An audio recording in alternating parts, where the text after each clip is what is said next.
Je ne sais pas si vous avez suivi le nouveau ministre de l'Intérieur. Je parle ici de Jean Olesongo Ondai. Voilà quelqu'un aussi qui était aux côtés de Denis Sassou Nguesso lorsque vous parlez des massacres au beach. Les gens savent que lui également est impliqué dans cette affaire. Donc c'est le nouveau ministre de l'Intérieur, Jean Olesongo Ondai, qui était devant le Sénat congolais pour dénoncer la falsification et le trafic des documents d'état civil au sein des administrations municipales. J'ai retenu une phrase de ses propos, son discours, c'est lorsqu'il dit vendre les actes civils, c'est vendre la nationalité congolaise dans la rue. C'est grave. Et donc là, apparemment, il venait de prendre conscience. Mais ce que je ne comprends pas, c'est que c'est le même système, vous l'avez dit tout à l'heure, ce sont les mêmes ministres qui tournent, qui connaissent en fait le système. Bon, là, nous sommes en face ce qu'on appellerait ailleurs le chef du département, Jean Olesongo Ondai, c'est le ministre de l'Intérieur qui vient se plaindre, s'il faut le dire comme ça, ou dénoncer devant le Sénat la vente voilà, des documents et d'état civil, alors que ceux qui vendent, évidemment, ces pièces, ces Ce sont documents, ses amis. sont sous lui. Ce sont ses Ce sont amis. ces éléments à lui. Alors, moi, je pense, après, je peux me tromper. L'idéal serait qu'il commence à sanctionner d'abord, à virer tout ce monde, au lieu d'aller, voilà, faire un discours devant le Sénat. Ce que vous voyez là, ils vont tous fuir. Même les instructeurs russes que vous voyez là, ils vont tous fuir. Je vous mets au défi que la population congolaise se soulève. Le matériel est médiocre. Après, ils montrent ça aussi une manière d'impressionner et de croire qu'il y a peut-être du matériel sophistiqué en quantité quelque part. C'est faux. Ça soit a un problème. Et c'est ce qu'il faut lire aussi à travers cette image. C'est que Sassou n'a plus confiance à la plupart de ses collaborateurs, à la plupart de ses amis, s'il commande beaucoup de matériel militaire. Ça suppose qu'il va le confier à plus de personnes. Or, lui, plus de personnes, il n'en maîtrise pas. Il maîtrise une poignée des gens. Donc, il va commander une poignée du matériel. C'est ce qui fait que il va donc avoir une communication fondée sur la peur, une communication basée sur la peur. Je communique, je montre, les gens ont peur, ok, ils me laissent tranquille. Mais il ne faut pas. Le premier ennemi de la révolution, c'est la peur.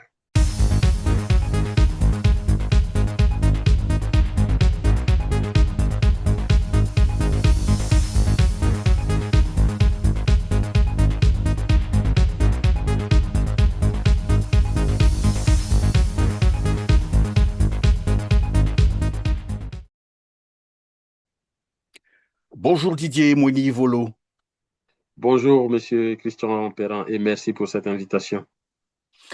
Je vous en prie, spécialiste des relations internationales, porte-parole du Congrès pour la Renaissance du Congo, le CRC. Merci encore d'être là pour analyser avec nous la stratégie de Denis Sassou Nguesso qui se concentre désormais sur le renforcement matériel militaire de sa sécurité personnelle et de l'apport des services de mercenaires d'Africa Corps au détriment des solutions pour la crise socio-économique persistante au Congo-Brazzaville. Alors que le personnel de tous les hôpitaux de la République, je dis bien tous les hôpitaux de la République du Congo, menace de se lancer dans une grève illimitée en raison bien sûr des dizaines de mois d'arrêt de salaire impayés et du manque de matériel médical. On va en parler tout à l'heure. Situation similaire dans le secteur de l'éducation où les enseignants, formateurs donc de l'élite de demain, réclament le paiement de plus de 10 mois de bourse impayée. Et donc, certains réclament évidemment leur intégration dans la fonction publique. Pendant ce temps, Denis Sassou Nguesso semble ignorer toutes ces revendications, préférant donc renforcer sa milice DGSP au détriment même des forces armées congolaises. Je me souviens encore d'une époque où l'armée faisait évidemment des publicités, mais là c'était pour montrer le côté productivité de l'armée nationale.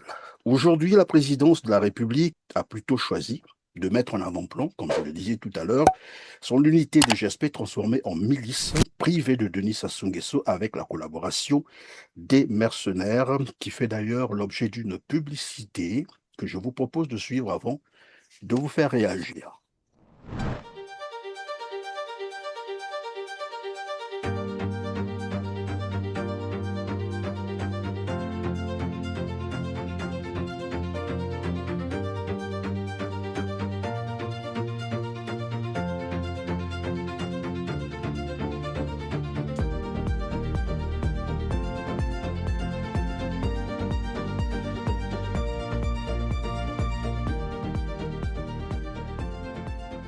Alors, Didier Mounivolo, quelle interprétation faire évidemment de cette stratégie axée sur le renforcement de la sécurité personnelle de Denis Sassou Nguesso et quel message la présidence de la République du Congo veut transmettre à partir évidemment de cette campagne publicitaire?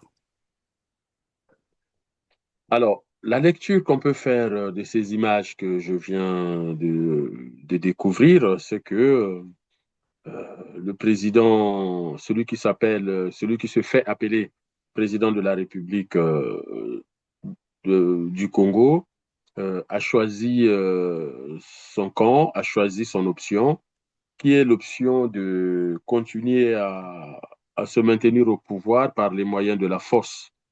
Et que ce qu'on voit là, c'est en fait, pour moi, c'est plus une manière de vouloir intimider les populations congolaises. C'est une manière de surtout faire peur parce que de ce que l'on sait de tout ce qui est sécurité présidentielle, même dans des pays étrangers, de ce que l'on sait lorsqu'il y a des mouvements sociaux ou lorsqu'il y a des agitations, très franchement, le matériel est très bancal, il est très médiocre. Ce n'est pas pour se moquer de quelqu'un, hein, mais je vous dis, demandez à n'importe quel analyste des questions politiques ou politiques internationales. Je suis même surpris de voir la précarité du matériel militaire de la sécurité présidentielle. Très sincèrement, si c'est ça la sécurité présidentielle, euh, franchement, ce n'est pas impressionnant. Et je sais que en Ou ça, termes, c'est la partie qu'ils ont présentée, on ne sait jamais. Peut-être qu'il y oui, a... mais en même temps, très franchement, je l'ai toujours dit, M. Perrin, Sassou se maintient au pouvoir, c'est parce qu'il a en face un peuple qui a peur, une armée qui a peur. L'armée n'est pas seulement démunie. Notre armée ne manque pas seulement de moyens. Ça, c'est très faux. C'est parce que nous n'avons pas des militaires qui se disent, bon, là, maintenant, ça suffit, même si moi, je ne suis pas fan des coups d'État. Hein, moi, je suis très, très, très opposé aux coups d'État parce que celui qui vient voudra dicter sa loi. Et puis, en face, on a un peuple qui a peur. Il y a quelques jours, je dis quelques jours, c'est cette semaine, en début de cette semaine, il y a un PSP au nord de Brazzaville qui a été en partie, un commissariat de police en partie détruit par 5-6 individus parce qu'on avait tué quelqu'un. Là, vous avez moins d'une dizaine d'individus qui ont pris le courage d'aller au commissariat de police, demander des comptes aux policiers qui avaient tué cet enfant-là, cette personne. Eh bien, on a bien vu. Alors, imaginez toute la population de Wenze, de Talangaï, de Bakongo, de Filou, qui se soulève. Je vous ai toujours dit aujourd'hui que les Congolais se soulèvent contre Sassou. On verra d'où viendront. Ce que vous voyez là, ils vont tous fuir. Même les instructeurs russes que vous voyez là, ils vont tous fuir. Je vous mets au défi que la population congolaise se soulève. Le matériel est médiocre. Après, il montre ça aussi une manière d'impressionner et de croire qu'il y a peut-être du matériel sophistiqué en quantité quelque part. C'est faux. Sassou a un problème. Et c'est ce qu'il faut lire aussi à travers cette image. C'est que Sassou n'a plus confiance à la plupart de ses collaborateurs, à la plupart de ses amis, s'il commande beaucoup de matériel militaire, ça suppose qu'il va le confier à plus de personnes. Or, lui, plus de personnes, il n'en maîtrise pas. Il maîtrise une poignée des gens. Donc, il va commander une poignée du matériel. C'est ce qui fait qu'il va donc avoir une communication fondée sur la peur. Une communication basée sur la peur. Je communique, je montre, les gens ont peur, ok, ils me laissent tranquille. Mais il ne faut pas. Le premier ennemi de la révolution, c'est la peur. Le premier ennemi du soldat, du guerrier, c'est la peur. Le premier ennemi de l'étudiant qui va passer un examen, de quelqu'un qui va affronter une difficulté. À l'époque, on parlait comment on appelle ça, des rites d'initiation et de rites de passage, hein, qu'on n'a plus aujourd'hui. Mais d'ailleurs, dans la modernité, l'école est un rite d'initiation et un rite de passage. Quand vous passez un examen, le CP, le brevet, le bac, la licence, le master 1, le master 2, le PhD, ce sont des rites de passage. On vous reconnaît comme membre du droit quand vous êtes admis. Et donc, le premier ennemi, c'est la peur. Donc, ça se joue sur les peurs. Et c'est pour cela que les Congolais doivent beaucoup travailler par cette peur psychologique qui les habite face à un pouvoir qui est en train de mourir. Le pouvoir Oui, est en mais train de pardon, mourir. Didier Mounivolo, oui, vous parlez de la peur, évidemment, ça me fait penser à quelqu'un qui, un matin se réveille, se dit, bah, il me faut les caméras de surveillance, il me faut, voilà, des gardiens, parce qu'à un moment donné, il se sent un peu, voilà, exposé à un danger. Alors, donc le message, tout à l'heure, on va comprendre quel est le message qu'envoie Denis Sassou Nguesso par évidemment cette approche. Mais finalement, qui a peur de qui? Parce que c'est là le vrai problème. Qui, actuellement, qui a peur de qui? Déjà, il faut dire que c'est déjà Sassou qui a peur de la fin de son pouvoir. Alors, Lénine disait tout ce qui naît mérite de périr. La première peur de Sassou par rapport à son pouvoir, ce ne sont même pas les Congolais, c'est sa propre fin de vie. Il en est conscient. Et c'est pour cela qu'il peut avoir des phrases comme ça en disant, mais on ne va pas rester éternellement au pouvoir. Il parle de lui parce qu'il arrive à la fin aussi de sa propre vie. Il voit ses amis partir, il voit Firma Ayessa partir, les Kosuma Vungu partir. Malgré tout, leur corps est en train de vieillir. Isidore Vouba est vieux, Pierre Ngolo est vieux. Donc, n'empêche que on arrive à un moment de déstabilisation du pouvoir de Denis Sassou Nguesso de par sa vétusté. C'est un pouvoir qui a vieilli. C'est un pouvoir qui n'arrive plus à inventer. C'est un pouvoir qui est en train de se dégrader. Et avec une compétition assez forte sur la succession. On a vu, on n'a jamais vu au Congo que lors d'un congrès du PCT, le fils du président, le fils élu, les anglo-saxons disent the one, toute la nuit du 31 décembre au 1er janvier, du 31 décembre 2025 au 1er janvier 2026, les Congolais sont accrochés à leur transistor, à leur site internet, réseaux sociaux, en train d'attendre le triomphe de Christelle Denis Sassou Nguesso au congrès du PCT. Commencer à 9h, 10h du matin le 31 décembre, c'est jusqu'à 2h, 3h du matin le 1er janvier. Là, et c'est qui? C'est Pierre Moussa qui est reconduit et le fils du président a été débouté par les membres du PCT au congrès, alors que c'est un congrès qui devait être le triomphe du fils. Donc, c'est un camouflet. Ce qui veut dire quoi pour Sassou Nguesso? C'est que tous ceux qui étaient dans cette salle-là, les membres du comité central, les membres du bureau politique, mais il ne peut pas avoir confiance en eux à 100%. Donc, c'est un vrai camouflet pour lui. Le camouflet, c'est aussi que si Colline Makosso est là, de ce qui se raconte dans les rues de Tipika ou dans les rues de Pointe-Noire, de Ouesso et autres, Colline Makosso 1 en 2021, ce n'était pas lui le Premier ministre. Sassou est allé chercher ses vrais potes pour prendre le fauteuil. Tous ont refusé, y compris Louis-Sylvain Goma. On a fait venir Louis-Sylvain Goma, qui est ambassadeur du Congo au Brésil, mais en fait, c'est une retraite dorée. Au Brésil, il est au calme, hein, il a fait toute sa vie. Donc, et il est arrivé, on lui a dit qu'on a besoin de quelqu'un que les Congolais peuvent apprécier. Et donc, Louis-Sylvain Goma a décliné l'offre de prendre. Et donc, dans l'entourage d'Antoinette, on a dit, bon, écoute, on prend ce petit qui ne fera peur à personne, qui ne fera de l'ombre à personne. Parce que, voilà. Et donc, Colline Makosso est arrivé comme ça. Parce que il était, Colline Makosso est le premier ministre de la non-solution. C'est-à-dire que face au vide, Sassou est conscient que Colline Makosso n'est pas un bon premier ministre. il sait qu'il est nul, il est médiocre. Écoutez-le parler. Et donc, on l'a Et pris par défaut. oui. Ce qui fait que tout ça, ça génère des craintes, ça génère de la peur, puisqu'il y a une compétition. Et puis, on a vu la démission avec fracas d'Okemba, de la franc-maçonnerie. Alors, semble-t-il qu'il faut être franc-maçon pour être dans le cercle du pouvoir.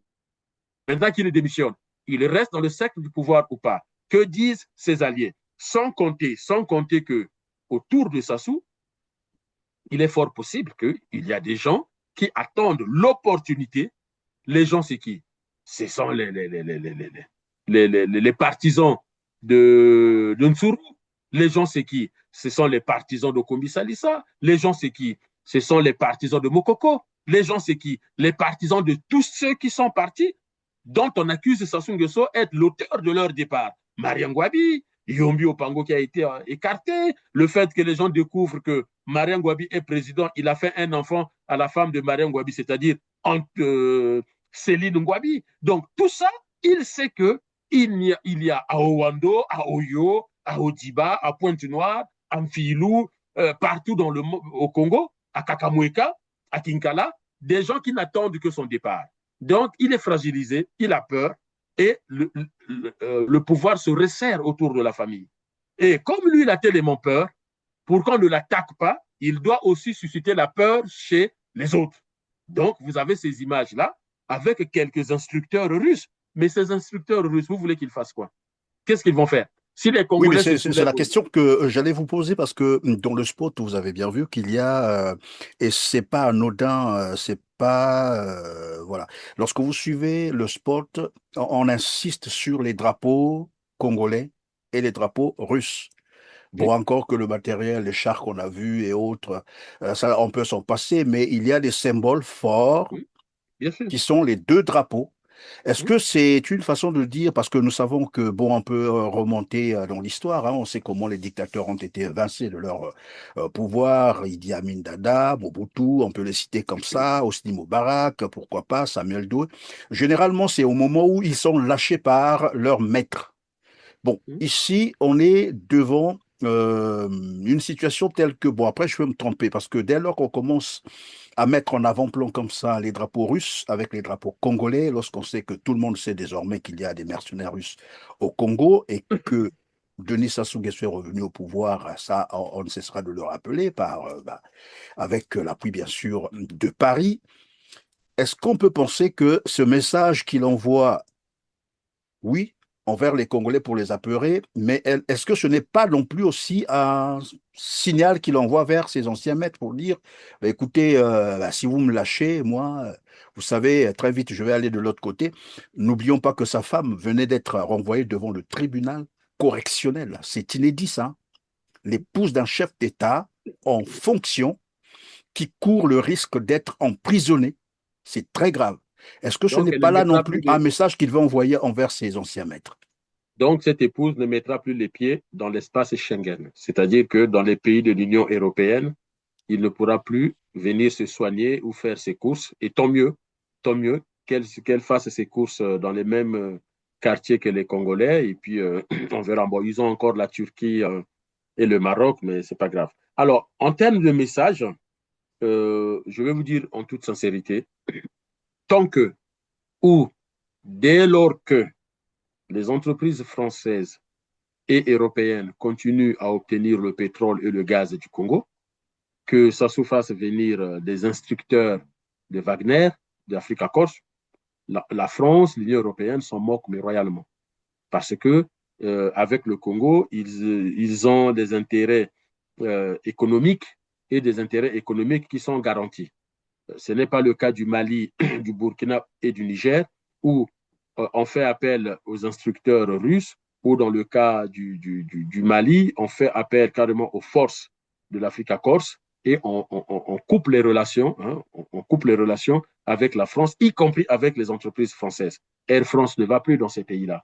Au Niger, le Niger a récupéré son uranium. Il y a même un grand conflit avec Orano, l'entreprise. Voilà. Or, dans le cas du Congo, les relations avec les compagnies pétrolières occidentales et françaises notamment ne sont pas coupées. Le business continue. Maintenant, pour la sécurité de mon pays, allez, je vais traficoter avec les Russes, je mets le drapeau russe. Mais je peux vous mettre au défi, vous n'avez pas 50 Russes au Congo. L'Afrique Corse n'a pas envoyé 50 personnes. Ça, c'est pas possible. Je connais assez les guerres pour voir que, vous savez, à certains moments, pourquoi au Mali, des fois, ça a coincé? Dans les pays de l'Afrique du Sahel, pourquoi ça a coincé? Parce qu'à certains moments, au Tchad, comme au Mali, les Russes, Poutine avait rappelé certains contingents parce qu'il en avait besoin dans sa guerre avec l'Ukraine. La Russie n'a pas d'argent, n'a pas de matériel et n'a pas d'hommes suffisants pour soutenir les pays africains qui sont en conflit avec leur peuple ou avec le djihadisme. N'oubliez pas que au Mali, on a perdu le ministre de la Défense, les djihadistes sont arrivés et Poutine a négocié. Poutine a négocié avec les djihadistes pour que les militaires russes de l'Afrique à Corse ne soient pas tués à Kidal. Il a négocié et on leur a dit, vous partez, mais vous laissez toutes les armes. Donc, on est en train de glorifier quoi? Monsieur Perrin, demandez à tous les généraux ce qu'on appelle les guerres de ville. Il n'y a pas une seule armée au monde où on vous dira, eux, ce sont des spécialistes de guerre. L'Israël n'arrive pas dans... Regardez la puissance militaire de l'Israël. Ça fait plus d'une année, ils n'arrivent pas à démettre le Hamas dans un banc de sable. Gaza. Gaza, c'est un banc de sable. L'Israël n'arrive pas. Les Américains sont allés à Mogadiscio. Qu'est-ce qui s'est passé? La toute-puissance américaine à Mogadiscio. Mais on a dit à Bill Clinton, vous rapatriez nos enfants. Au Niger, dans les années 2000, Barack Obama est au pouvoir. Qu'est-ce qui se passe au Niger? Les militaires américains qui se croyaient invincibles, vous savez ce qu'ils faisaient? Ils se promenaient gaillardement dans les rues de Niamey. On leur a tendu une embuscade entre 30 et 40 morts. Et qui l'explique le mieux? C'est le ministre américain de la Défense, le secrétaire d'État à la Défense sous Barack Obama. Il a poussé un coup de gueule en disant à ses militaires, mais vous vous prenez pour qui? Mais qui vous a dit que parce que vous êtes dans les rues de Niamey, que vous êtes des Superman et tout? Dans une ville, on ne présente pas. La guerre de ville, sauf à raser toute la ville, mais les guerres de ville sont des guerres ingagnables. Je vous assure que les populations de Brazzaville se soulèvent. Ces Russes seront exfiltrés. Ils ne vont même pas assurer la sécurité. Ils sont là pour Non, intimider. la DGSP plutôt, c'est ça. Les Russes encore, ils vont s'en aller, ils vont fuir dans tous les cas. Non, je dis ceci. Mais les instructeurs russes sont là avec, comme accord, en cas de soulèvement populaire grave, donc la DGSP va d'abord exfiltrer ces militaires russes vers Kinshasa ou vers la Centrafrique. Ça, je suis quasiment sûr que ils ne sont pas là pour se battre. Ils sont là pour impressionner, peut-être entraîner un peu la DGST, mais ils ne sont pas là pour se battre. Franchement, si les Congolais veulent se débarrasser de ce pouvoir, avec tout ce que nous connaissons maintenant de cette famille, de ce que cette famille fait, la solution, c'est que les gens doivent se soulever.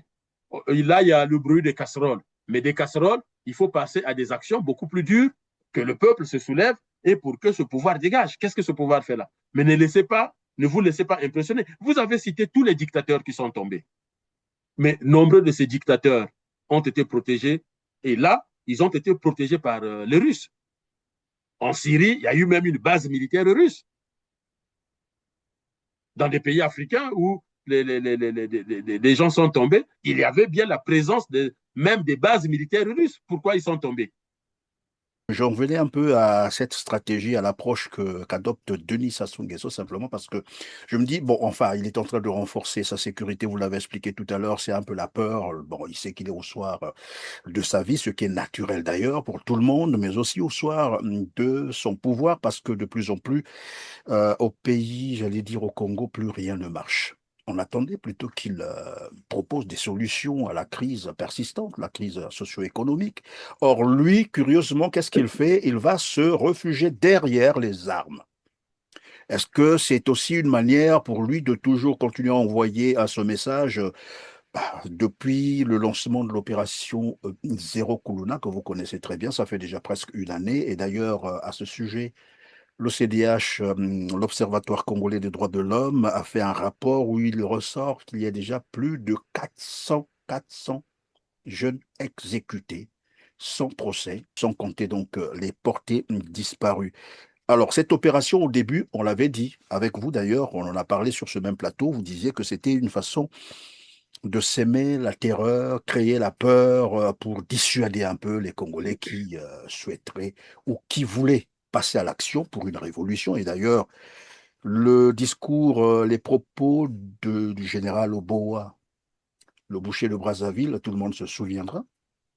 C'était dans ce sens-là, on avait tout compris, mais ça continue jusqu'à aujourd'hui. Et là, on est en train de renforcer. Donc, ben, vous avez dit que c'est du matériel dérisoire, mais dans tous les cas, ce sont les armes de guerre et on continue à tuer. Est-ce que je n'ai pas fait non plus dans ce même sens pour continuer à maintenir cette jeunesse qui veut du changement dans la peur? Mais la peur dans notre pays est maintenant réciproque. Sassou a peur du peuple, le peuple a peur de lui, mais tout le monde sait qu'il ne fait pas bien, lui-même aussi il en est conscient. Vous faites bien de rappeler que je suis passé sur votre chaîne il y a quelques temps, mais c'était avant les élections. Tout à Quand fait. les assassinats ont commencé, je vous disais, mais ce que Sassou cherche, c'est de distiller la peur au sein de la population. Yonani, Omeka DGSP. Hein? Donc, vous On a voyez. entendu ça, Donc, oui. et nous sommes dans un pays où je ne sais pas ce qui se passe. Parce que les gens encouragent les crimes, les gens encouragent des comportements Le qui vol, les sont détournements, les comportements déviants, voilà.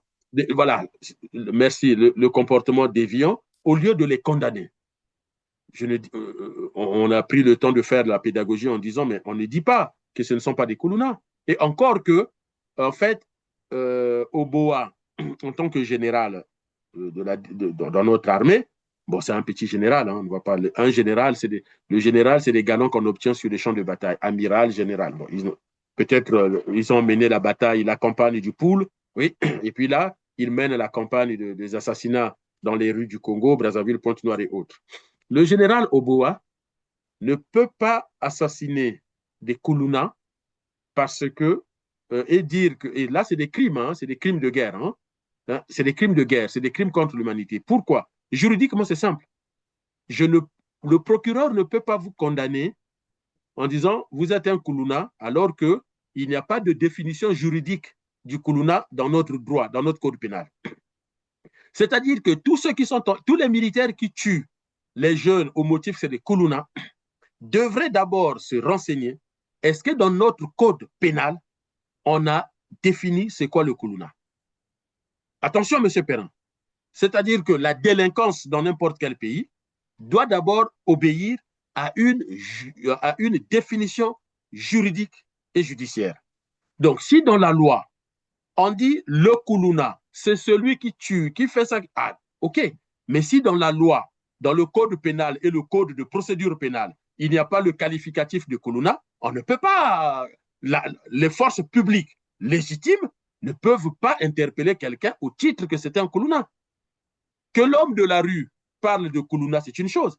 Mais Oboa est censé utiliser le langage juridique et judiciaire en vigueur, c'est-à-dire le délinquant. Le délinquant, il y a une définition juridique et judiciaire. Il y a une définition administrative. Mais celui qui fume du chanvre est un délinquant. Il y a une peine, il y a une sanction qui est prévue selon les catégories. Or, le Koulouna, aucune définition. Donc, c'est des crimes de guerre. Et je avais dit sur votre chaîne, avant l'élection présidentielle, c'est que Sassou anticipe, tellement qu'il a peur, il anticipe la révolte populaire. Et si une révolte arrive, les 400 qu'on a déjà tués, ils vont manquer à la révolution. Donc, et c'est ça. Parce qu'il sait que ces 400, en fait, ceux qu'il tue, c'est des courageux. La preuve, pour dire qu'ils étaient mécontents, certains jeunes sont allés jusqu'à tabasser des militaires de la DGSP. C'est ce qui a fait monter encore la répression. Donc, ces gens-là, ça s'est dit, voilà, eux-là peuvent vraiment participer à la révolution, donc il faut les éliminer. Ce sont des crimes tout court, des crimes de guerre, des crimes contre l'humanité, parce que ça se fait en dehors de tout cadre judiciaire. Oboa n'est pas le saint patron de la justice au Congo. Il n'est pas juge au Congo pour dire que je décide, j'exécute. Donc, ce qui fait que comme les gens ont compris ce qui se faisait, ce qui se jouait avec les Kuluna, il va ajouter une couche, c'est-à-dire Africa Corse, les Russes, les Blancs. Ah, ça souboke banaye, hein. Mindele. Et il y a un fantasme de l'armée russe. Mais quand vous devez faire la révolution, quand vous devez défendre vos droits, armée russe, armée française, armée américaine, qu'est-ce que ça change? Regardez comment l'Iran, je rappelle que je ne suis pas pro-iranien, mais regardez comment l'Iran fait marcher l'oncle Donald. Regardez comment l'Iran est en train de ridiculiser Donald Trump. Oui, comme pour dire, pardon, Didier Bounivolo, la force militaire ne suffit pas pour, voilà, apeurer ceux qui ont vraiment, comme qui dirait, ceux qui sont vraiment disposés pour un changement, pour une révolution, comme vous aimez d'ailleurs en appeler sur ce plateau, une révolution populaire. Et je reviens sur le général Serge Bois, puisque vous en parlez. Bon, désormais, il est appelé par le boucher de Brazzaville et c'est documenté. Déjà, il y a des rapports, hein, et ce monsieur, je l'ai toujours dit, ne s'échappera pas à la justice. Alors, le fait de le mettre au devant de la scène, parce que c'est ce qu'on est en train de noter maintenant aujourd'hui, si on vous parle, si quelqu'un arrive au Congo et qu'on lui pose la question, mais c'est qui le chef d'état-major général de l'armée ou le ministre de la Défense, il risquera de vous dire c'est Serge Oboa. Curieusement, c'est lui qui est au devant de la scène, c'est lui qui est mis en avant. Et même lorsqu'on parle des mercenaires d'Africa Corps, bon, en fait, c'est sous son autorité, on ne sait même pas pour quelle raison, alors que normalement, c'est le ministère de la Défense qui devait gérer tout ça. Est-ce que c'est une manière pour Denis Sassou Nguesso, sachant qu'il va aussi vers la fin de chaque chose a une fin, qu'on le veuille ou non, hein, on l'a dit tout à l'heure, même de manière naturelle, l'âge aussi est assez avancé.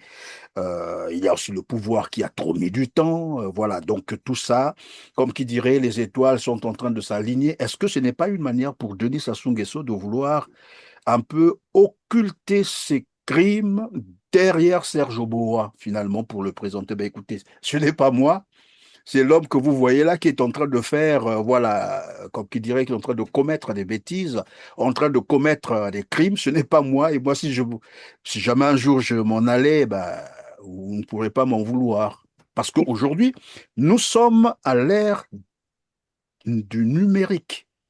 Donc, hier encore, il y a des actes qui se posaient, mais cachés. Personne ne voyait. Mais or, maintenant, là, vous posez un acte, tout le monde voit. Et c'est balancé sur les réseaux sociaux. Est-ce que ce n'est pas une façon pour Denis Sassou Nguesso de se décharger finalement sur Serge Oboa, qui je ne sais pas s'il est en train de le comprendre lui-même? Non, je ne pense pas que pour Denis Sassou Nguesso, c'est une façon de se décharger sur Serge Obowa. Non, c'est un système, c'est un groupe. Personne ne se décharge sur personne pour la simple raison que Sassou Nguesso lui-même, au début des assassinats de jeunes dans les rues de Brazzaville, Sassou lui-même, les images existent, vous les avez montrées plusieurs fois, je les ai expliquées plusieurs fois aussi. Sassou lui-même a dit, c'est moi qui ai donné l'ordre à la DGSP de pratiquer, en tout cas d'éliminer ces Koulouna. Et on lui a posé la question si la DGSP faisait partie de la force publique. Parce que c'était ça la question. La DGSP ne faisant pas partie de la force publique, ne pouvait pas mener de telles opérations dans nos villes. Il a dit, mais la DGSP s'est déjà distinguée dans le pool. Donc, si quelqu'un avait encore un doute, quelle compagnie militaire a été envoyée au pool, au moins le président de la République a dit, Serge Boa avait été dans le pool avec ses hommes pour assassiner les populations congolaises. En fait, de toute façon, ils portent tous la responsabilité. La notion juridique de la responsabilité, ce n'est pas qu'on vous a vu prononcer la phrase.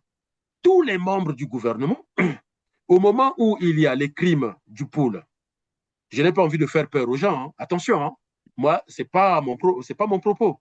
Mais au moment où on est en train d'assassiner les gens au pôle, je veux vous prendre à contre-pied. Est-ce que Guy Parfait Kolela est au gouvernement? Eh bien, donc il est responsable des assassinats du pôle. Est-ce que Mounari Claudine est au gouvernement? Donc elle est responsable des assassinats du pôle. Est-ce que tel Okobi Salissa est ministre? Oui, donc il est responsable des assassinats du pôle. Est-ce que Jean-Marie Mokoko a une fonction? Oui, il est conseiller militaire de Denis Sassou Nguesso. Donc, il est responsable des assassinats du pôle. Quand vous faites partie d'un pouvoir, vous ne pouvez pas vous décharger aussi facilement de la responsabilité des crimes humains et financiers ou environnementaux causés par ce pouvoir. Les gens ne pourront pas dire que oui, mais moi, après, j'ai quitté. Faux! Allez lire la définition juridique et judiciaire de la responsabilité. C'est pour cela que j'ai toujours été sévère dans mes analyses. Quand même pas, là n'est pas le propos, M. Perrin. Tous ceux qui ont été au gouvernement de Sassou depuis 1997, tous ceux qui ont été, même Mathias Nzon a souvent l'habitude de montrer qu'il est opposant. C'est faux. Le tribunal pour le Congo, Mathias Nzon a une part de responsabilité énorme en tant que premier financier du pouvoir de Sassou en 1997. Donc, il était avec Sassou avant pour compléter contre le Congo. Je vous rappelle qu'en 1997, ce n'est ni Pascal Lissouba, ce n'est ni le Congo qui perd le pouvoir. C'est la démocratie congolaise qu'on a assassinée. Et donc, tous ceux qui étaient avec Sassou dans ces différents gouvernements, ils sont coupables des destructions du pôle. Ils sont coupables des disparus du beach. Demain, s'il faut juger les disparus du beach, tous ceux qui ont été au gouvernement avec Sassou, tous ceux qui ont occupé des fonctions militaires, des fonctions policières, ils sont... Mais M. Perrin, regardez le procès de Nuremberg. Vous connaissez le terme capot? Vous savez capot, c'est qui? Le capot, c'est le... Même pas le caporal, il n'était même pas caporal. C'est le petit bout d'homme qui était là devant les camps de concentration Oui. et qui ouvrait la porte, qui fermait la porte. Même les capots ont été condamnés. Parce que, en tant que capot, il a joué un rôle dans le système. Sans lui, le système tombe. Le chef d'état-major, le directeur de la police, le directeur de la gendarmerie, le ministre du commerce, parce que le ministre du commerce, il a assuré le commerce pour que le pouvoir puisse avoir l'argent pour assassiner les Congolais. C'est-à-dire tout le système de commandement, ils sont responsables. Sinon, on parle de quoi? Et Sinon, on donc, ça parle veut de dire quoi? qu'actuellement, avec les assassinats qui ont cours au Congo-Brazzaville, même le Premier ministre Anatole Koline-Makosso sera un jour interpellé dans tous les Mais cas, il a parce été que c'est ministre de ce l'Éducation gouvernement. nationale dans ce système-là. Il a laissé détruire les écoles dans le pool. Il a laissé assassiner les enfants, les élèves. Et d'ailleurs, la première victime, mais j'ai pleuré. En 97, la première victime, c'est une pauvre fille qui rentrait de l'école. On a encore cette image-là en tête, oui, c'est vrai. Vous voyez, rien que d'en parler, j'ai des frissons. Comment on peut, comment voulez-vous qu'on trouve des excuses aux gens qui ont dirigé ce pays avec Sassou, qui font semblant d'être à l'opposition et qui viennent nous faire croire que, ah non, non, non, ils vont combattre qui? Leur mentor? Quant au parti politique, donnez-moi un chef de parti politique qui a Mhm. condamné les assassinats de Koulouna, qui a condamné la destruction du pôle. Eh bien, n'importe qui arrive au pouvoir demain, mais il les interdit de faire la politique au Congo. Ils sont inutiles. Citez-moi un seul nom. Citez-moi un nom. Ils sont inutiles. En quoi ils sont utiles au Congo? Ils sont utiles dans le système de Sassou. Sassou, c'est un système. Donc, tout ce qui gravite, les Pierre Ngolo, les Isidore Vouba, et Vouba dira quoi? Qu'il n'est pas militaire.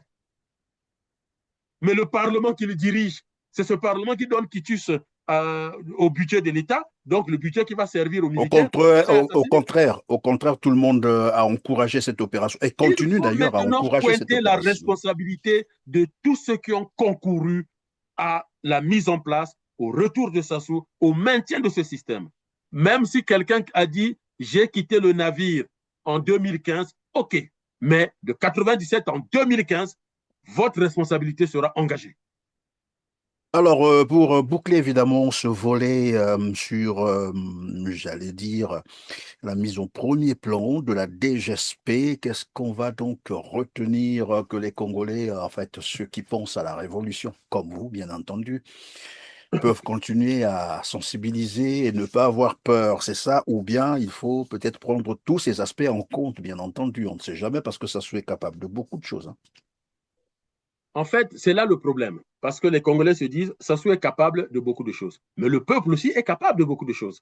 La réciprocité, c'est ce que l'homme politique a peur de quoi? De la réciprocité. Vous croyez que la démocratie en Europe, la démocratie en Amérique, mais c'est quoi? C'est pas parce que à la tête de ces pays-là, les gens sont démocrates. C'est faux. En France, il y a eu un débat télévisé autour du troisième mandat de Jacques Chirac. Reprenez les débats politiques en France entre 2005 et 2007. Le débat tourne autour, mais si Chirac part, qui sera président? Et si Jacques Chirac faisait un troisième mandat? Ils ont eu peur de quoi? Du soulèvement du peuple, du soulèvement populaire. Je dis Barack, comment vous l'appelez? Donald Trump ne voulait pas quitter la Maison-Blanche, mais il a fini par partir. Jair Bolsonaro ne voulait pas quitter. Il a fini par partir. En Hongrie, Victor Orban ne voulait pas quitter, mais voilà. Vox populi, vox dei. C'est-à-dire que n'ayez pas peur de ce que... Si le peuple congolais veut se libérer, hein, attention, si le peuple congolais veut se libérer, le CRC, le Congrès pour la Renaissance du Congo, ça fait des années, on a compris très vite que la seule voie libératrice, c'est la voie de la révolution. Parce que c'est ça qui a l'avantage de chasser toute cette poubelle et de mettre en place les nouvelles institutions et la nouvelle organisation politique, le nouveau système politique qui va garantir une place à tous les Congolais, qui va déjà donner l'eau et l'électricité. C'est pas ça qui manque. Regardez toutes les idioties que ce pouvoir vient dire aux Congolais. Le directeur Adunganda qui dit jamais un quartier ne fait plus de 2 jours sans électricité. Vous avez vu cette vidéo qui traîne sur Internet. Alors que vous avez des gens qui font 3 semaines, 1 mois. 2 semaines, voilà, pas de courant. Donc, il n'y a que la révolution pour nettoyer tout ça. Il ne faut pas avoir peur. En face, la grande partie de l'armée ne bougera pas. Pourquoi? Vous l'avez dit. Pourquoi il arme la DGSP? Parce qu'il sait que la grande partie de l'armée ne bougera pas. Il ne pourra pas faire appel aux militaires pour sauver son pouvoir. Et la DGSP, ils sont combien? 500 face à 6 millions. Et je pense que s'il appelle les instructeurs de l'Africa Corps, parce qu'il le sent lui-même que l'échéance arrive. Chaque jour qui passe le rapproche de l'échéance de sa chute. C'est pour ça qu'il Merci montre Didier Mouini-Volo. On va passer au second volet. Je ne sais pas si vous avez suivi le nouveau ministre de l'Intérieur. Je parle ici de Jean Olesongo Ondaye. Voilà quelqu'un aussi qui était aux côtés de Denis Sassou Nguesso lorsque vous parlez des massacres au beach. Les gens savent que lui également est impliqué dans cette affaire. Donc c'est le nouveau ministre de l'Intérieur, Jean Olesongo Ondaye, qui était devant le Sénat congolais pour dénoncer la falsification et le trafic des documents d'état civil au sein des administrations municipales. J'ai retenu une phrase de ses propos, son discours, c'est lorsqu'il dit « Vendre les actes civils, c'est vendre la nationalité congolaise dans la rue ». C'est grave. Et donc là, apparemment, il venait de prendre conscience. Mais ce que je ne comprends pas, c'est que c'est le même système, vous l'avez dit tout à l'heure, ce sont les mêmes ministres qui tournent, qui connaissent en fait le système. Bon, là, nous sommes en face, ce qu'on appellerait ailleurs le chef du département, Jean Olesongo Ondaye, c'est le ministre de l'Intérieur qui vient se plaindre, s'il faut le dire comme ça, ou dénoncer devant le Sénat la vente voilà, des documents et d'état civil, alors que ceux qui vendent, évidemment, ces pièces, ces documents, sont sous lui. Ce sont ces éléments à lui. Alors, moi, je pense, après, je peux me tromper. L'idéal serait qu'il commence à sanctionner d'abord, à virer tout ce monde, au lieu d'aller voilà, faire un discours devant le Sénat. Quel commentaire cela vous inspire? Avant de répondre, je préfère là vous proposer un extrait de ses propos de son discours devant le Sénat. Certainement que ça permettra également à nos téléspectateurs de mieux comprendre les choses. Suivez.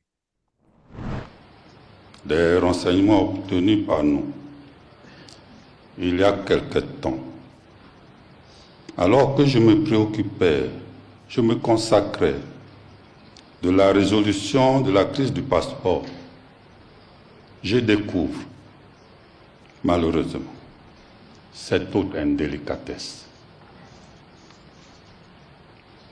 Parmi les fraudeurs, figurent curieusement et en très bonne place les agents des mairies et ceux évoluant dans les administrations des districts ou des communautés urbaines. Ils ont constitué des réseaux de complicité au sein de certains services d'administration publique, permettant ainsi cette vente illicite des documents officiels. Vénérables sénateurs, la falsification et le trafic des actes d'état civil constituent un problème majeur dans notre administration. Nous le savons. Vendre un acte d'état civil, c'est comme vendre dans un coin de rue la nationalité congolaise au plus offrant. C'est un délit qui sera qualifié en son temps et puni comme tel. Voilà. Les administrations, les municipalités vendent les documents d'état civil. Oui.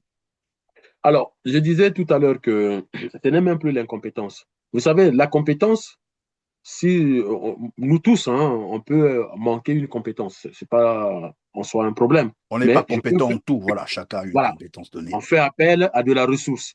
On peut aller apprendre, on peut aller faire un stage, on peut faire un séminaire, on peut faire un colloque, on peut demander une formation en interne en faisant appel. Donc, voilà, la compétence, ça s'acquiert, ça se maintient, ça s'améliore. Mais là, on est plutôt du domaine de la bêtise. La bêtise des gens qui ne savent pas qu'est-ce qu'ils font là. Honda, il ne sait pas c'est quoi un ministre de l'Intérieur. Mais tout comme Mboulou, Mboulou non plus ne savait pas c'est quoi le ministre de l'Intérieur. Parce que si je sais que je suis ministre de l'Intérieur, peu importe mes relations avec des étrangers, il y a une chose que je ne ferai jamais, c'est leur livrer les documents officiels de mon pays. En fait, qu'est-ce qui est sacré chez ces gens-là? Qu'est-ce qu'il y a de sacré? Il n'y a rien. Il n'y a rien. Moi, je demande aux Congolais d'aller taper sur Internet l'éthique du fonctionnaire, la fonction publique. C'est-à-dire, qu'est-ce que la fonction publique? Pourquoi les êtres humains ont eu besoin d'une institution, d'un organe qu'on appelle la fonction publique? Chez nous, tout est galvaudé. Tout est médiocre. Et bongaté, toujours meilleur. C'est-à-dire qu'il n'y a rien qu'on dise que, attention, ça, on ne peut pas faire n'importe quoi avec. Les pays qu'on appelle les pays qui marchent, les pays qui fonctionnent et tout, c'est des pays qui ont d'abord structuré ce qu'on appelle cet appareil d'État qu'on appelle la fonction publique. Mais nous sommes dirigés par des gens qui sont à la tête des administrations publiques, mais qui ne savent pas à quoi ça sert et quel est leur travail. Je vous ai dit, le préfet de la Sangha, moi j'ai appelé quelques amis, j'ai renvoyé cette vidéo, ils m'ont dit oui, c'est bien lui le préfet de la Sangha. J'ai dit c'est pas possible. Le préfet ne peut pas venir se plaindre que les Chinois sont en train de détruire les forêts de la Sangha à la recherche de l'or et lui il dit bon, je vais peut-être faire une médiation. Mais qui lui a dit que face à des délinquants, on fait la médiation? Médiation entre qui? Il a les textes, je disais la dernière fois que je suis passé chez vous. Alors, monsieur Hondaï. Monsieur Hondaï, il découvre que les documents, donc actes de naissance, tout ça, sont vendus. Actes de mariage, naissance, mais même les actes juridiques sont oui, les documents officiels sont vendus aux étrangers. Mais lui, c'est qui? C'est le ministre de l'Intérieur. Qui le lui a dit? Comment il a su que ces actes-là sont vendus? Il a su d'abord comment? Il est allé devant une mairie? Il a assisté à un mariage frauduleux? Comment il a su? Face à une commission parlementaire, déjà, il dit comment il a été informé, quels sont ses services. Je ne dis pas les noms des gens, non. Quels services? Est-ce que c'est la CID, la centrale d'information et de documentation? Est-ce que c'est sa police, ce sont ses officiers de police judiciaire, puisque ce sont eux qui mènent les investigations, les OPJ? Est-ce que ce sont les espions? Qui l'a informé? Et quelle est l'ampleur du dégât? Quels sont les chiffres? Donc, quels sont les chiffres? Mais le ministre de l'Intérieur ne peut pas venir dans une commission parlementaire et raconter des bêtises. Ce qu'il raconte là, c'est des bêtises à l'échelle des ministres de la fonction publique, mais on n'est même pas au niveau de Béaba. Et qu'est-ce qu'il donne comme instruction à ses services? Est-ce qu'il demande qu'on puisse démettre de leurs fonctions certains ministres, plutôt certains maires, puisqu'ils semblent pointer les mairies? Alors, donc, je dis souvent, il faut au moins une enquête interne, une enquête administrative. On appelle ça l'enquête administrative. C'est-à-dire, c'est une enquête interne diligentée par les services du ministère. Et, en plus, faire l'audit des services publics. Mais, Monsieur Perrin, ça, c'est ce qu'on enseigne à l'ENAM. Et ça, c'est ce qu'on enseigne dans toutes les écoles de Science of Government, dans toutes les écoles des sciences de gouvernement, aux États-Unis, en Chine, en Russie, en France. C'est ça qu'on fait. Et vous faites appel à des spécialistes d'audit des services publics, des contrôles des services publics. Comme ça, on se rend compte de l'ampleur des dégâts, combien ils sont au Congo. Et ces gens-là, il faut leur retirer ces documents-là officiellement. Qu'est-ce qu'on fait encore? Une enquête parlementaire. Ça peut être une enquête conjointe Sénat, Assemblée nationale.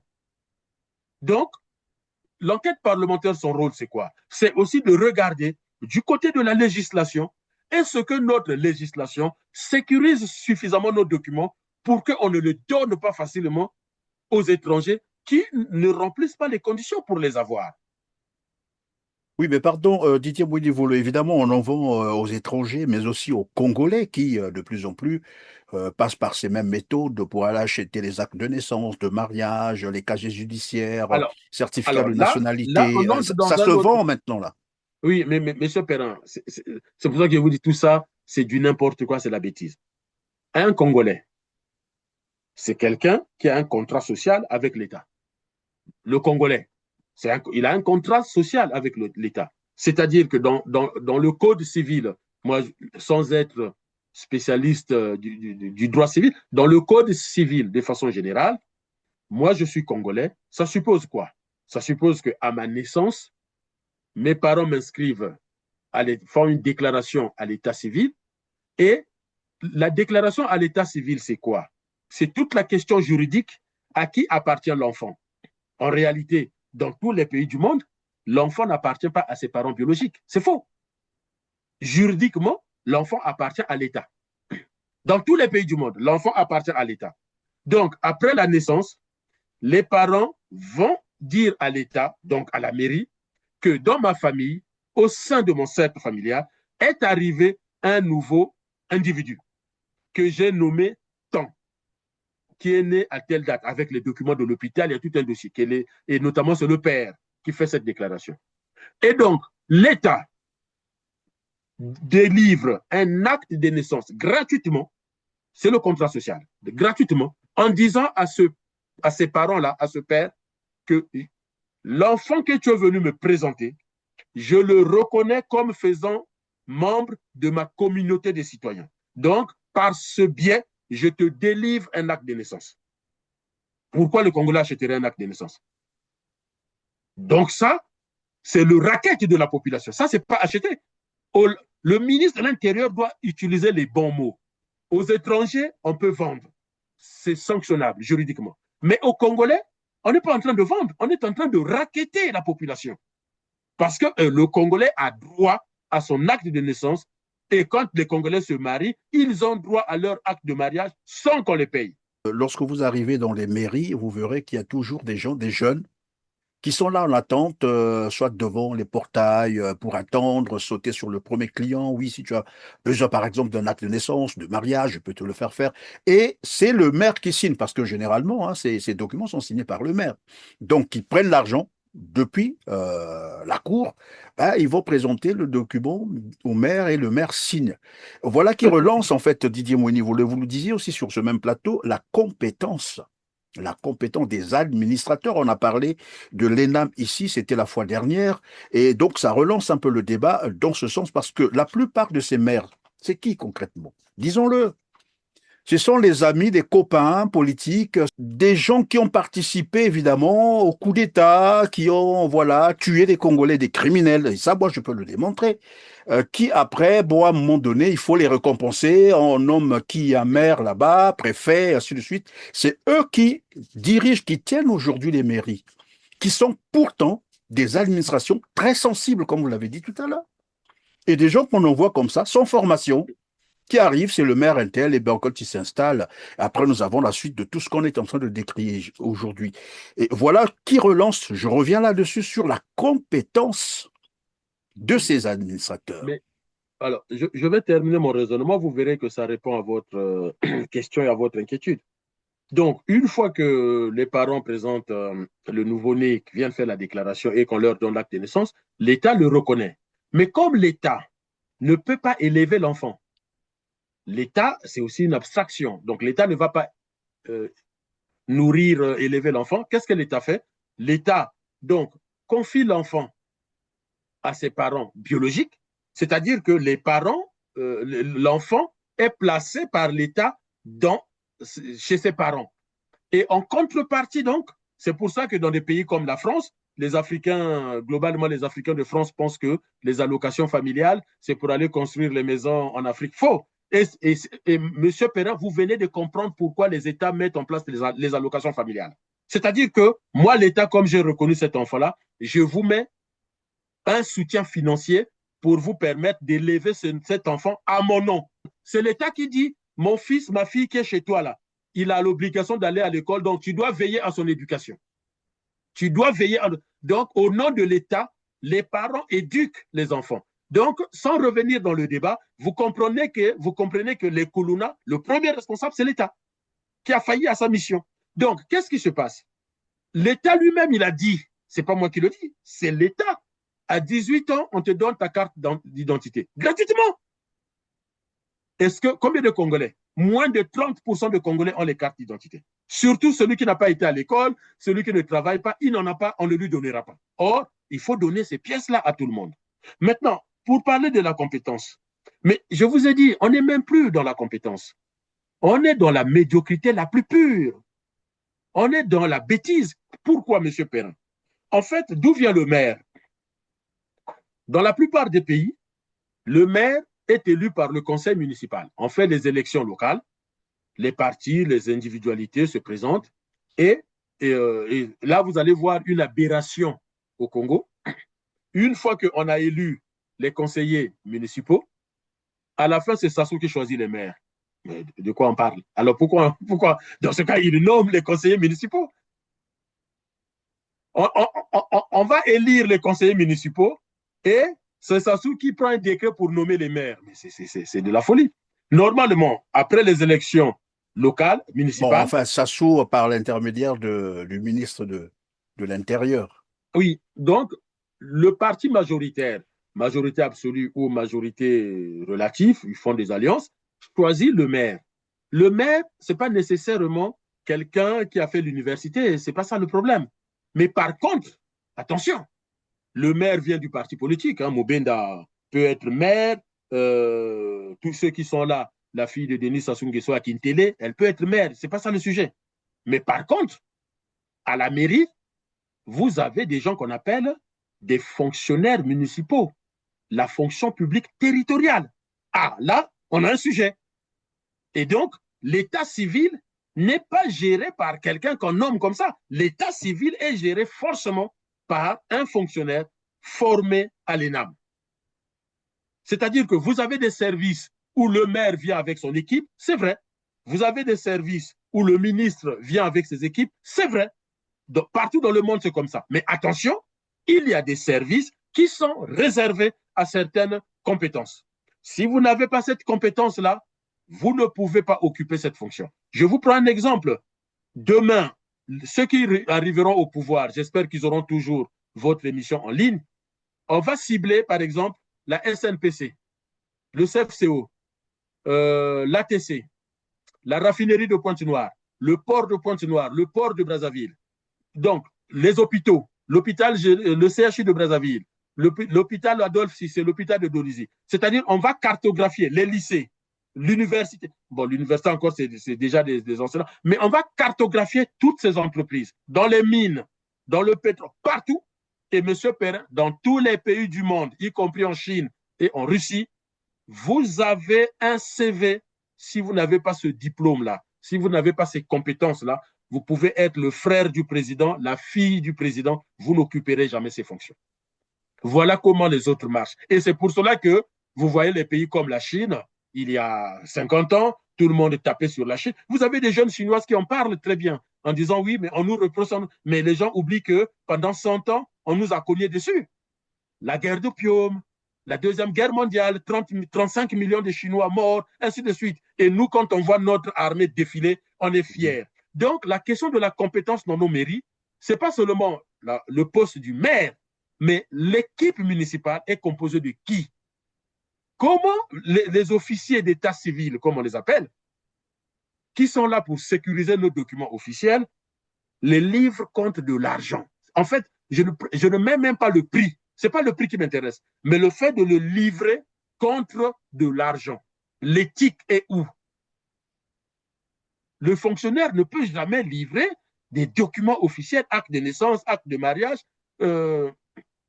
Oui, mais ça peut être, évidemment, Didier Mouinivolo, comme vous le dites, hein, ça peut être assimilé à une intelligence avec des puissances étrangères.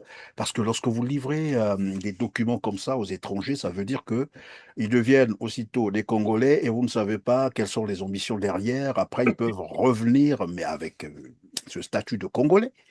Ben, ils viennent et puis ils vous foutent ce qu'ils peuvent faire. Bon, voilà. Tout le monde a compris de quoi je suis en train de parler. À ce sujet, Oui. il faut savoir que j'ai parlé de la commission parlementaire, mais la commission juridique de l'Assemblée et du Sénat, la commission sécurité et défense doivent s'intéresser à ça. Parce que à qui on donne ces pièces-là? Et ces gens-là, qu'est-ce qu'ils vont en faire s'ils vont à l'étranger? Nous avons notre ministre de l'Intérieur. Monsieur Honda, il doit demander à son prédécesseur, Mboulou. Il y a des vidéos, Monsieur Hondaï, il y a des vidéos qui existent sur Internet où des jeunes filles de la RDC sont fiers de voyager avec des passeports de la République du Congo donnés par Zéphirin Mboulou. Donc, oui, mais ça veut dire qu'il y a des éléments de preuve qui existent déjà. Or, lui, il veut chercher d'autres coupables, alors qu'il a déjà sur sa table des éléments d'appréciation. Déjà, il faut bien que notre administration vérifie les femmes étrangères que le pouvoir épouse, les hommes étrangers que les femmes du pouvoir épousent. Et on a vu même Nathalie Boumba, à un moment donné, avec le passeport congolais, alors qu'elle n'était pas encore officiellement mariée. Et quand bien même qu'elle est officiellement mariée, elle ne peut pas avoir la nationalité. Elle est allée même voter, elle a jeté, je crois, l'élection présidentielle de 2021. Alors, on l'a vu. Qui doit être annulée parce que la belle-fille, la petite copine du fils du président va voter. Donc, c'est pour ça que je vous dis, on sort du domaine de la compétence, on entre dans le cercle, comment on appelle ça? Dans le cercle obscurantiste de la bêtise. Là, on est vraiment dans la bêtise, on n'est plus. Évidemment, j'étais passé sur votre émission au moment de l'élection présidentielle où je m'étais étonné, j'ai dit, mais tiens, mais la copine de Christelle qui est congolaise de la RDC, qui va avec lui voter, mais comment? C'est-à-dire que, comment on en est arrivé là? Mais dites-moi, les partis politiques au Congo, pourquoi ils ne les dénoncent pas? Tous ces jeunes-là qui ont... il faut dire à Honda qu'il a déjà du boulot, là, il a des éléments, il doit commencer par là. Lui qui recherche encore des coupables quelque part. Sinon, c'est pour la dizaine. Sinon, c'est la diversion. C'est ce qu'il a dit, il va sanctionner. Il va sanctionner les auteurs de ces actes, alors qu'il y en a déjà là. Non. Mais il va sanctionner quoi? Il doit saisir la justice. Ces gens-là doivent être arrêtés et condamnés judiciairement. Parce à commencer par Raymond Zéphirin Mboulou. En commençant par Mboulou et en passant par Christelle, qui laisse sa femme aller voter et qui donne un passeport congolais à sa femme. Alors, vous aurez toujours des gens qui vont dire « Ah oui, mais c'est la femme du ministre. » Non. C'est pas possible. Les Congolais sont égaux devant la loi. Il faut le leur rappeler. Didier Mouinivolo, malheureusement, le temps touche à sa fin. Nous allons aborder le dernier volet, mais vraiment de manière lapidaire. C'est toujours cette affaire qui fait, mais vraiment du bruit, qui cristallise les réseaux sociaux. C'est l'affaire Sarah Nguesso. Alors, une autre vidéo a attiré notre attention. Je vais vous la proposer. Pardon? Elle ne s'est pas calmée? Non, il y a une autre vidéo, mais cette fois-ci, alors là, on va beaucoup plus loin. Là, on va voir l'autre volet. Une vidéo qu'on venait de découvrir sur les réseaux sociaux. Et cette fois-là, c'est un Français qui commentait cette vidéo. Juste un extrait, et puis on revient sur le plateau. Suivez. vous dérange quand une femme noire a des standards? Quand je donne de l'argent à une personne sans abri ou quoi, je la vouvoie. Je ne la tutoie pas. Marie-Antoinette, ça lui casse les couilles, elle supporte pas d'être traitée comme une bête de foire, du coup elle va finir par mettre un stop à toutes ces conneries. Quand je vais dans un commerce, je veux qu'on me vouvoie, et si on veut me tutoyer, je veux qu'on me demande est-ce que ça vous dérange pas que je vous tutoie? Par rapport aux odeurs, mais vraiment, ça devient de l'ordre de l'inquiétude là. Des odeurs nauséabondes. Genre je suis désolée, il n'y en a pas un qui avait une odeur normale. Ils sentaient tous extrêmement mauvais. C'est pas possible de dégager autant d'odeurs. Ils sont tous habillés, sapés, bijoux, ils puent. C'est-à-dire que je crois que l'odeur a dépassé même leur parfum. Ils sentaient la mort. Ouais, un petit coup de déo, s'il vous plaît. Surtout qu'il y a beaucoup d'endroits à Paris où dans les toilettes, vous savez, il y a des déodorants et tout, genre en mode, please, un coup de déo, par-ci, par-là. Ça fait de mal à personne. Parce que là, je suis choquée, en fait. Marie Antoinette was the cleanest person at Versailles. Faites un effort sur votre hygiène parce que c'est pas possible. Genre, c'est honteux, en fait. C'est juste honteux. Dans ce pays qu'est la France. Alors, c'est très simple. Pour éviter la mauvaise haleine, un maximum. Allez chez le dentiste. En France, on a quand même la chance d'avoir les soins remboursés. Profitez-en. Allez faire des détartrages. Détartrage, c'est tous les 6 mois. Même mon chien, je le fais détartrer. Eddie, viens ici. Eddie, viens.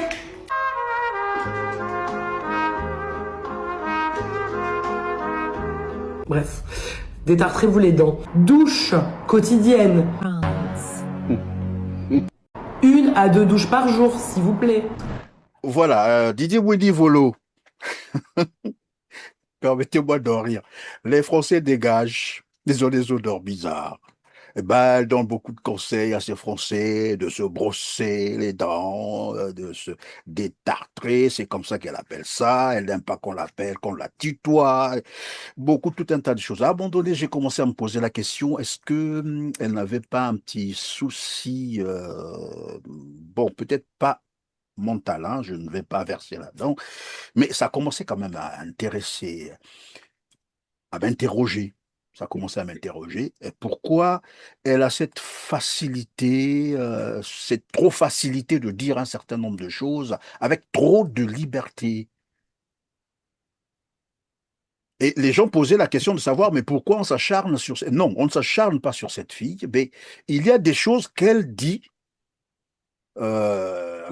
qui nécessitent quand même des analyses pour comprendre qu'est-ce qui se passe concrètement. Est-ce que c'est ce phénomène-là, évidemment, de fièvre, comme on appelle ça, fièvre parleuse, c'est-à-dire trop d'argent, trop de facilité, tout est facile, eh ben on se lance évidemment, voilà, comme ça, sans retenue, sans limite, on peut tout dire, on se croit devenir un petit dieu, voilà.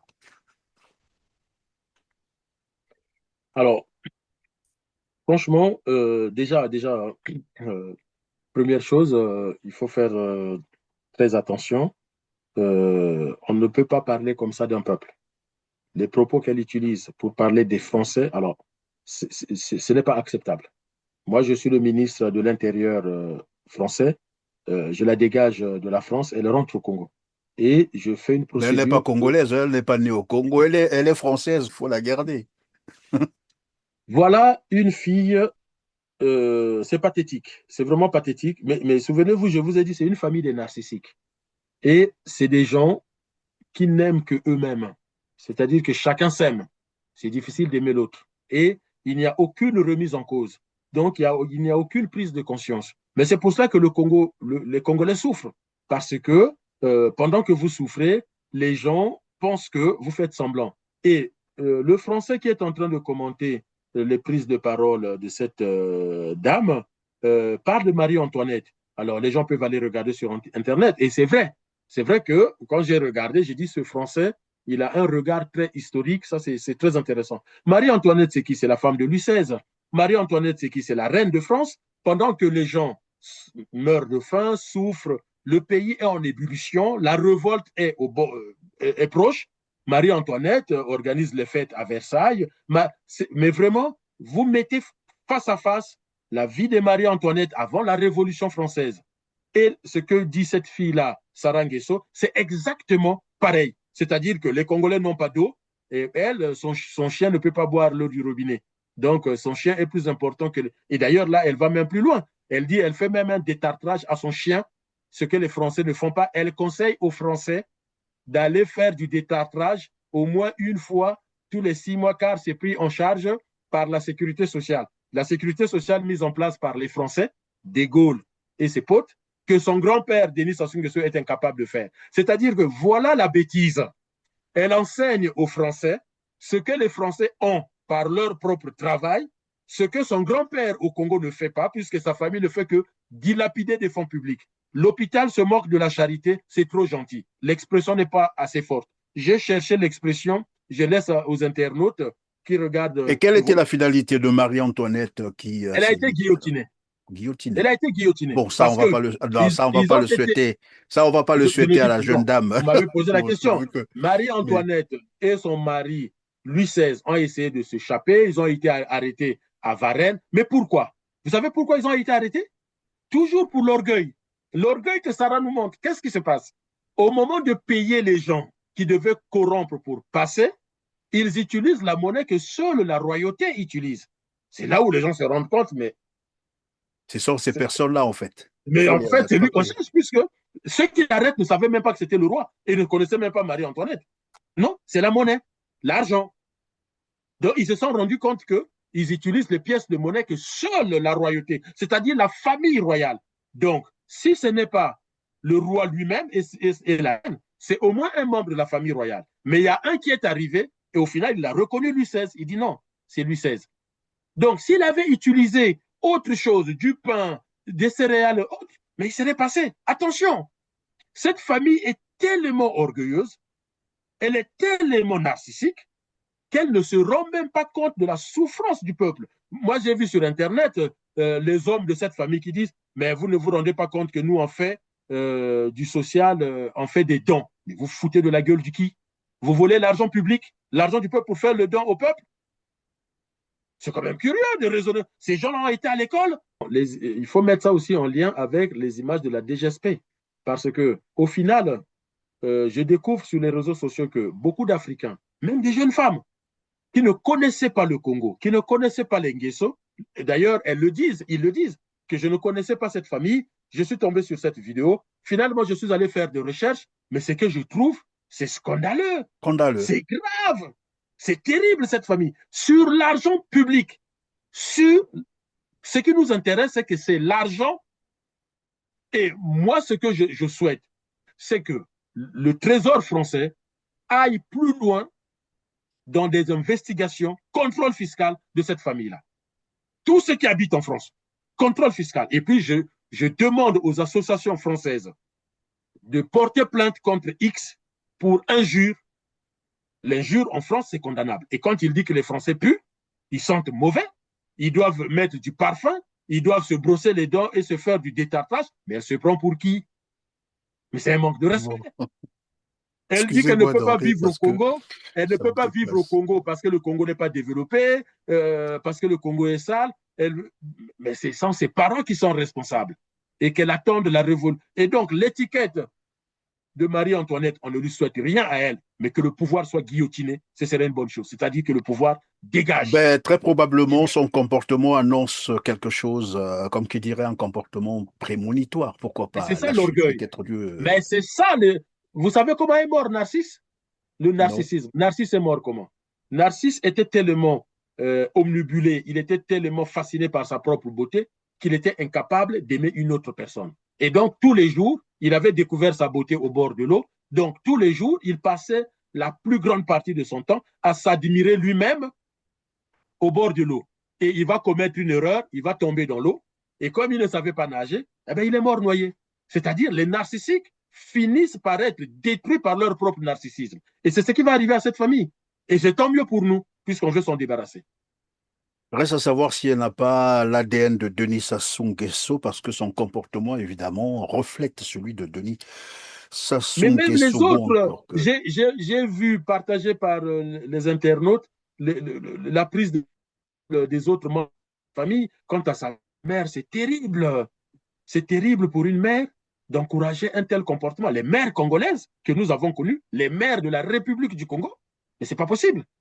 Vous jouissez de l'argent volé et vous enseignez la parole de Dieu. À César ce qui est à César, à Dieu ce qui est à Dieu. Ce qui Voilà est ce à que Dieu. nous on a appris à l'Église. Merci Didier Bouéni-Volo, c'est la fin de cette émission, mesdames, messieurs. Merci de nous avoir encore accompagnés aujourd'hui. Des petits gestes pour nous encourager, nous permettent évidemment d'atteindre un plus grand nombre de téléspectateurs. Cliquez sur le petit pouce en l'air, n'oubliez jamais de le faire. Partagez et dites-nous en commentaire vos opinions. Cela nous fera énormément plaisir. On se dit à très bientôt. Merci Merci beaucoup et à bientôt. je vous en prie.